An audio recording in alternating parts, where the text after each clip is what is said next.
Selamat datang kembali para novelers di channel Bacain Novel. Kali ini Mimin akan lanjutin kembali bacain alur cerita novel, Arin Istri yang Disia-sia dan Terbuang, sambungan dari video sebelumnya. Tapi sebelum itu, jangan lupa bagi yang belum subscribe silahkan di-subscribe, agar Mimin makin semangat upload alur cerita novelnya.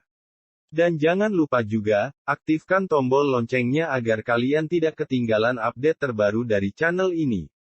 Selamat menikmati alur ceritanya. Bab 48. Hari ini sidang akan digelar. Arin berharap ini adalah sidang terakhir yang akan menentukan statusnya berpisah dengan Bayu.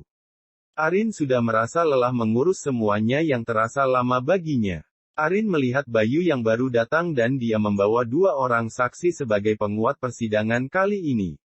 Tapi wajah Bayu berubah pias ketika mendapati Pak RT dan beberapa warga Sawangan yang hadir di persidangan. Hari ini Bayu datang tepat waktu dan mereka tidak harus menunggu waktu lama untuk memulai sidang perceraian Arin dan Bayu. Sidang dibuka dan pembacaan pra-acara sidang dimulai. Arin harap-harap cemas begitu juga dengan Bayu. Pengacara dari masing-masing pihak saling beradu argumen dan saksi saling menguatkan dugaan masing-masing di detik-detik terakhir. Saksi dari Arin ikut membantu mempermudah jalannya persidangan sehingga akhirnya jaksa menentukan jika gugatan Arin diterima untuk berpisah dengan Bayu. Pembagian harta gono gini juga menjadi agenda wajib hari ini. Beruntung perumahan yang Arin beli waktu itu, walaupun dengan namanya tetapi masih disamarkan dengan nama Kaisar sebagai pembeli rumah.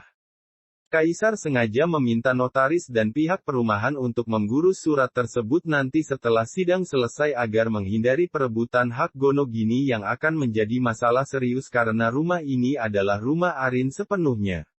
Kaisar sengaja tidak memberitahu kepada Arin perihal ini. Dia hanya meminta Arin untuk menandatangani berkas pembelian rumah sebagai miliknya agar ia lebih semangat bekerja.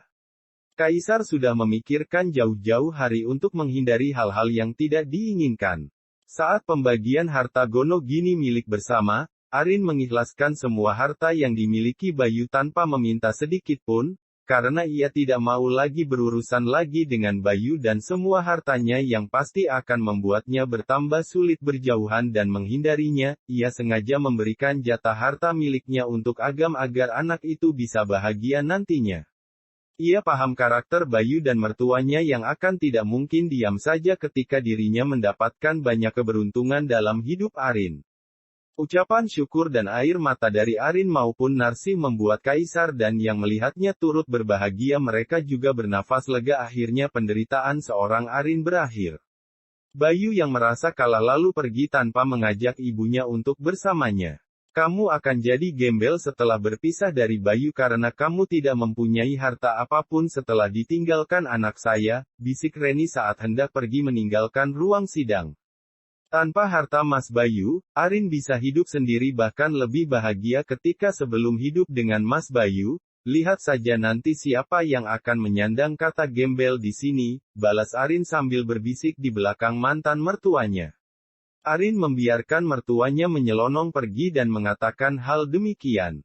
Yang penting ia sudah lega karena akhirnya ia sudah bisa bebas dari pernikahan nerakanya dengan Bayu. Selamat ya Rin, akhirnya kamu bisa melalui ini semua. Semoga di kehidupan nanti kamu lebih bahagia dan mendapatkan suami yang lebih baik daripada Bayu, ucap Pak RT. Iya Pak, makasih, ini semua berkat Bapak dan semua warga yang hadir di sini, kami berterima kasih atas bantuannya ini dan kali ini Arin tidak akan lupa sampai kapanpun, ucap Arin. Sama-sama, baiklah kalau begitu kami pulang dahulu. Pamit Pak RT. Maaf Pak, jangan pulang dahulu.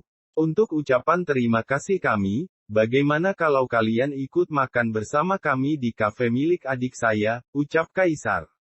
Apakah tidak merepotkan? Tanya Pak RT. Tidak sama sekali, teman-teman Bapak juga sepertinya tidak keberatan. Mereka senang, bukan begitu? Iya, jawab mereka serempak. Dengan menaiki mobil milik Kaisar, mereka akhirnya pergi ke kafe milik Kenzi. Mereka sangat senang ketika diajak berjalan-jalan ke kota dan diberikan kebebasan memilih makanan apa saja yang mereka sukai. Loh iki makanannya kok aneh-aneh namanya, bahasa Inggris KB, celetuk Pak Kardi melihat daftar menu yang diberikan oleh pelayan. Rausah ndeso Pak, iki sing jenenge makanan kota, ngono wae orang ngerti, cibir Pak Lukman yang sepertinya juga pura-pura serius membaca daftar menu. Emang kamu tahu iki artinya makanan opo? Tanya Pak Kardi dengan nada yang sedikit mengejek. Yo orang ngerti KB aku, tapi yo ngerti iki KB makanan enak dan dijamin bikin kita nambah terus, sahut Pak Lukman kemudian diiringi tawa para warga Sawangan yang lain. Pak RT yang melihat kelakuan warganya ini merasa tak enak dengan perilaku mereka. Maaf Rin, Mas Kaisar, warga saya memang seperti itu kalau diajak ke kota maklum wong deso, ucap Pak RT. Enggak apa-apa, kami senang melihatnya. Lain kali jika jalan-jalan ke kota mampir saja ke kafe ini, atau mampir ke rumah saya juga tidak apa-apa, ucap Kaisar. Memangnya rumah Mas Kaisar di mana? Tanya Pak RT. Perumahan Rinjani Pak. Apa nanti dari sini mau mampir sekalian? Tawar Kaisar. Terima kasih tetapi ini sudah sore. Kami belum mencari makan untuk ternak kami. Baiklah kalau begitu pulangnya nanti biar sekalian kami antar, ucap Kenzi. Setelah selesai makan beberapa karyawan membawa banyak kotak makanan untuk dibawa pulang oleh para warga Sawangan. Ini buat keluarga Bapak yang ditinggalkan karena seharian ini sudah membantu saya di persidangan. Arin juga ikut memberikan hadiah berupa uang tunai pada mereka yang ikut menjadi saksi persidangan dan Kaisar memberikan makanan untuk mereka. Nggak usah Rin. Bapak dan teman-teman semuanya ikhlas. Semoga kalian bahagia itu saja sudah bisa membuat kami lega, tolak Pak RT. Enggak apa-apa, Pak, terima saja ini juga sebagai rasa terima kasih saya sebagai warga Bapak yang sudah sangat merepotkan selama ini, itu tidak seberapa dibanding semua pengertian Bapak-Bapak kepada Arin dan saya, ucap Narsi. Wajah mereka teramat senang terlebih sambutan dari Kaisar dan Arin sangat ramah sehingga membuat mereka tidak beranggapan buruk terhadap kehidupan Arin yang sekarang Pak RT dan para warga yang lainnya diantar pulang oleh Kenzi sedangkan Arin dan ibunya pulang bersama Kaisar menuju ke Rinjani. Mas, untuk menunggu masa idah selesai, Arin mohon izin untuk pindah ke rumah di GSP. Boleh ya. Nanti Arin akan bekerja dari rumah dan Arin juga bisa memantau gudang setiap hari kalau di sana, ucap Arin saat di perjalanan pulang. Itu terserah kamu saja. Mas tidak bisa menolak maupun menghalangi keputusanmu, lagian masa idah memang sebaiknya kamu di rumah saja. Terima kasih atas pengertiannya. Jika ibu mau ikut Arin juga nggak apa, Bu. Nanti Kaisar cari asisten buat membantu membereskan rumah. Jadi ibu tak usah khawatir, ucap Kaisar yang sepertinya tahu kebingungan Narsi. Tak usah nak Kai. Arin itu kan sudah besar. Nggak apa ibu di rumah nak Kaisar saja bantu beberes, ucap Narsi. Jangan Bu, nanti Kaisar kualat memperkerjakan orang tua Kaisar sendiri. Kaisar sudah menganggap ibu ini, ibu Kai sendiri. Besok kalian berkemas saja, jangan pikirkan saya, ucap Kaisar. Terima kasih atas semuanya Mas. Terima kasih sekali lagi, semoga Allah membalas kebaikan Mas Kaisar dan keluarga, ucap Arin. Kaisar tersenyum melihat wajah lega Arin setelah berpisah dengan Bayu. Kaisar berharap, Arin bisa menata kehidupan yang lebih baik pasca bercerai. Bab 49. Bayu meninggalkan tempat persidangan dengan emosi yang menggelora. Niat hati ingin kembali justru ia malah mendapatkan banyak kekalahan di sana membuat dia sangat malu dan harga dirinya terhina. Bayu memilih pergi ke suatu tempat yang bisa membuat otaknya sedikit refresh. Sebuah tempat karaoke dengan suguhan para wanita cantik yang bisa menghiburnya akan sedikit membuang rasa benci terhadap kekalahan ini. Di sana dan di malam ini ia akan menghabiskan waktu bersama para wanita dan minuman beralkohol. Ia tak peduli lagi dengan Susi yang berada di rumah dan menunggunya pulang, bahkan Bayu sudah tidak mengingat Agam lagi karena di otaknya sekarang adalah kebencian terhadap keputusan sidang tadi. Jam 2 dini hari, Bayu baru pulang ke rumah. Susi yang sudah tidur terbangun kala tahu mobil Bayu pulang dan ia segera menyambut dengan wajah kesalnya. Persidangan apa yang kamu lakukan hingga sampai pagi kamu baru pulang, Mas? Sentak Susi membuat Bayu bertambah marah karena ia sedang terpengaruh oleh alkohol. "Diam kamu, dan minggir dari hadapanku," teriak Bayu. "Jadi ini yang kamu dapatkan dari persidangan tadi. Kamu pulang sampai pagi dengan mabuk-mabukan dan merasa tidak bersalah sama sekali padaku. Kamu tahu tidak seharian ini kamu menitipkan Agam padaku dan membuatku kerepotan," ucap Susi tak terima mendapatkan perlakuan kasar dari Bayu. "Dasar perempuan iblis, kamu memang pantas untuk aku buang saja, mulai sekarang kamu saya ceraikan," ucap Bayu dengan nada tinggi dan menunjuk ke arah pintu keluar agar Susi segera meninggalkan rumah. "Apa maksud kamu, Mas? Kamu tidak bisa menceraikanku? Apa kamu lupa jika rumah ini sekarang sudah menjadi hakku? Jika ingin keluar, maka kamu dan Agam yang harus keluar dari rumah ini," teriak Susi. Bayu yang marah mencengkeram wajah Susi dengan keras hingga menyisakan bekas merah di sana. "Jangan mengancamku, kamu tak lebih dari wanita murahan yang tidak bisa melakukan apapun," ucap Bayu. "Oh ya, apa kamu lupa kalau sekarang aku mengandung benih darimu? Kalau kamu lupa biar aku ingatkan, karena perceraian ini tidak akan terjadi karena aku sedang mengandung anakmu, ingat itu." Susi mengibaskan tangan yang mencengkram wajahnya lalu masuk ke dalam kamar dan menguncinya dari dalam. Susi benar-benar marah dengan kejadian tadi. Ia yakin jika persidangan tadi Bayu sudah ditetapkan sebagai duda yang telah digugat istrinya, ia tahu jika selama ini Bayu sedang meminta Arin untuk kembali. Tapi sayang bagi kaum wanita, siapapun itu jika sudah tersakiti pantang untuk kembali. Terlebih Arin tidak memiliki anak sehingga membuatnya mudah untuk meninggalkan Bayu. Bayu yang mendapati perilaku buruk Susi lalu memutuskan tidur di kamar Agam. Dia salah telah memilih menjual rumah demi membeli rumah ini yang pastinya akan sulit untuknya minta kembali karena rumah ini dibeli atas nama Susi. Bayu melepas pakaiannya berganti dengan kaos yang berada di lemari Agam. Bayu memang sengaja menaruh beberapa potong baju di lemari Agam untuk jaga-jaga jika suatu saat ia membutuhkan ganti.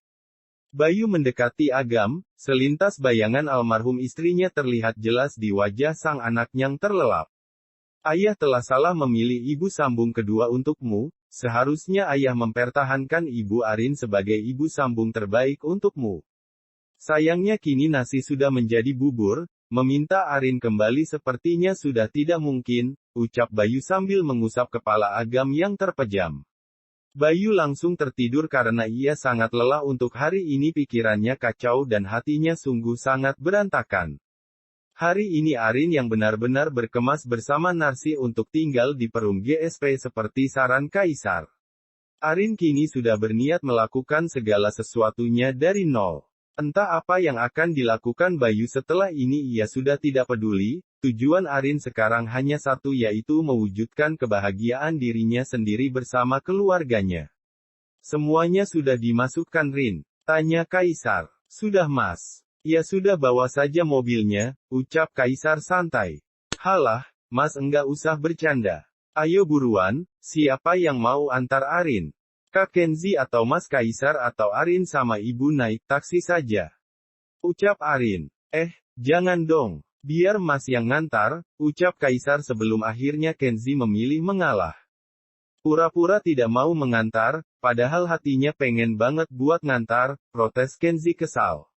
"Nggak usah protes, kamu langsung berangkat ke kafe aja. Mobil kamu kan sudah jadi, tidak alasan mau pinjam mobil kakak lagi," protes Kaisar. "Siap Komandan," seloroh Kenzi. Mengantar Arin ke rumah miliknya kini menjadi sangat menyedihkan bagi Kaisar. Di samping rumah menjadi sepi, juga tak ada yang menyambut lagi ketika ia pulang jika sehabis bepergian. "Mas bantu beberes ya," ucap Kaisar saat sudah sampai di GSP. "Tidak usah Mas. Percetakan pasti menunggu Mas, Arin dan ibu bisa membereskan semua sendiri. Nanti, kalau ada apa-apa biar Arin kabari." "Baiklah, semoga harimu menyenangkan di sini," ucap Kaisar sebelum beranjak pergi menaiki mobilnya ke percetakan. "Amin, Mas juga semangat," ucap Arin sambil melambaikan tangannya. Hari pertama menempati rumah baru membuat Arin seperti berbeda. Biasanya ia akan melakukan aktivitas melayani Kaisar, kini ia mulai melakukan aktivitasnya sebagai janda. Bu, kalau Arin nggak boleh pergi ke rumah Umi gimana?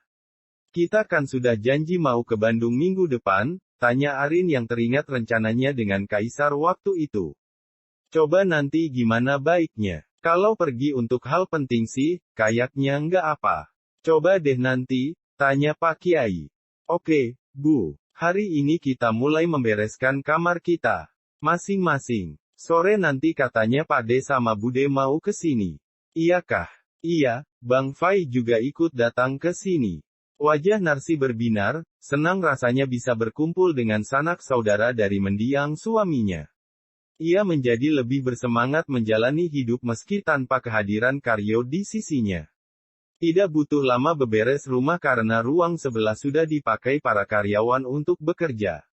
Sedangkan di bagian kamar dan ruang tamu, khusus untuk tempat tinggal Arin. Jam 5 sore, suara salam dari luar rumah terdengar. Rombongan keluarga Pak De Supri datang. Terlihat Sekar dan juga Faisal juga turut ikut. Loh, Bang Fai ikut juga. Narsi menyambut kedatangan para keluarga kakak iparnya. Ia bulik, pas kebetulan lagi nengokin papi sama mami di Lomanis. Bulik apa kabar? Tanya Fai. Alhamdulillah, ayo masuk dulu. Kita ngobrol di dalam, ajak Narsi. Kalian mau minum apa? Kopi apa teh? Tanya Arin. Jus ada. Tanya Fai. Kebiasaan kamu Fai, kalau bertamu suka minta yang aneh-aneh. Itu yang ditawarin teh sama kopi, kamu kok malah mintanya jus, protes Ratmi, istri Pak De Supri. Ya kali aja ada, Mam, ucap Faizal cengengesan. Udah selamatan nempati rumah Nar? Tanya Ratmi. Sudah Mbak, pas baru bikin, ini rumah langsung ditempati para karyawan bosnya Arin. Sebelah sana, dijadikan gudang katanya, jawab Narsi. Gudang apa? Tanya Supri sambil menyesap serutunya.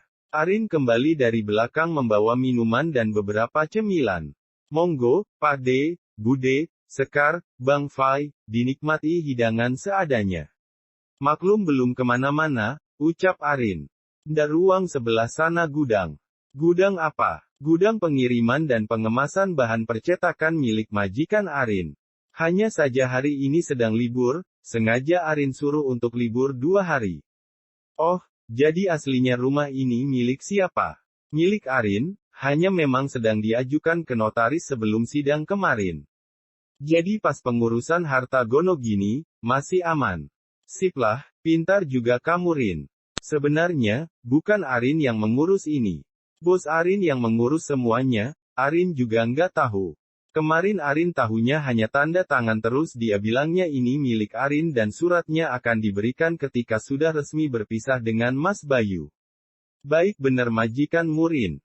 Sela Sekar sambil mencomot kue lupis buatan Narsi. Alhamdulillah, Arin bisa seperti sekarang juga nggak lepas dari bantuan bos Arin. Yakin, niat bantu doang.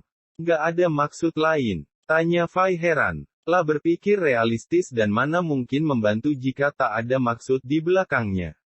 Bule, sih yakin, selama ini mereka memang baik. Arin membantu mengembangkan bisnis percetakan mereka, wajar jika mereka membantu Arin saat sedang kesusahan. Kamu mikirnya apa Fai? Bosnya Arin ada rasa? Tanya Narsi menggelengkan kepalanya. Ya kali aja, kan lumayan disukai sama bos tajir. Beh, dapat keturunan sultan kita, kelakar Fai dihadiahi cubitan Sekar. Abang ini laki-laki tapi matre, Sekar aja nggak kepikiran sampai ke sana. Kamu kan memang bocah bau kencur, mana tahu masalah begituan. Uang kurang, tinggal minta. Nggak kayak abang yang harus mikir 17 kali buat gunain uang buat cuma-cuma, ucap Faisal. Kamu jadi beli rumah Mas Bayu, Bang? Tanya Arin. Jadi, sebenarnya kurang suka. Tapi mami maksa, ya udah, daripada nunggu lama, lagian rumah itu dijual murah. Sayang kalau ditolak. Mas Bayu tahu kamu yang beli. Iya enggak, Rin. Pade sudah minta seseorang yang mengurusnya. Di surat itu, Agam sebagai pemilik sahnya ketika dewasa tapi sebelum itu haknya ada sama Bayu. Ya, makanya Bayu nekat jualin tuh tanah plus rumahnya. Kalau kamu tak minta waktu itu buat beli tuh rumah, aslinya Pade juga ogah. Lihat Bayu aja, Pade pengen tak cubit rasanya. Gila tuh mantan suami Murin. Rumah warisan buat anaknya kok dijual. Sebenarnya tak boleh ya. Iya, tapi kita hanya menyelamatkan harta Agam. Minggu besok kita akan ke rumah Umi, neneknya Agam yang ada di Bandung. Pade ikut ya, biar sekalian kita ungkapkan kebenaran ini semua, agar Agam bisa mendapatkan pengasuhan yang lebih baik, ucap Arin. Insya Allah, akan Pade usahakan. Minggu. Faisal nyeletuk. Iya, minggu depan. Fai ikut ya. Mau ngapain? Tanya Sekar. Ya kali aja butuh bantuan buat mukulin Bayu, kelakar Faisal. Kita mau bertemu omanya Agam, bukan Bayu, Omel Supri merasa kesal dengan anaknya ini. Arin hanya tersenyum mendengar obrolan keluarga Pade. Beliau juga mulai paham karakter Bayu saat mengetahui kejadian di pengadilan kemarin. Arin bersyukur, pihak keluarga mendukungnya. Kini, tinggallah mengumpulkan pundi-pundi rupiah agar bisa mengembalikan uang Pade yang terpakai untuk membeli rumah Agam. Bersambung ke bab 50. Terima kasih sudah setia di channel ini. Sampai jumpa pada bab berikutnya.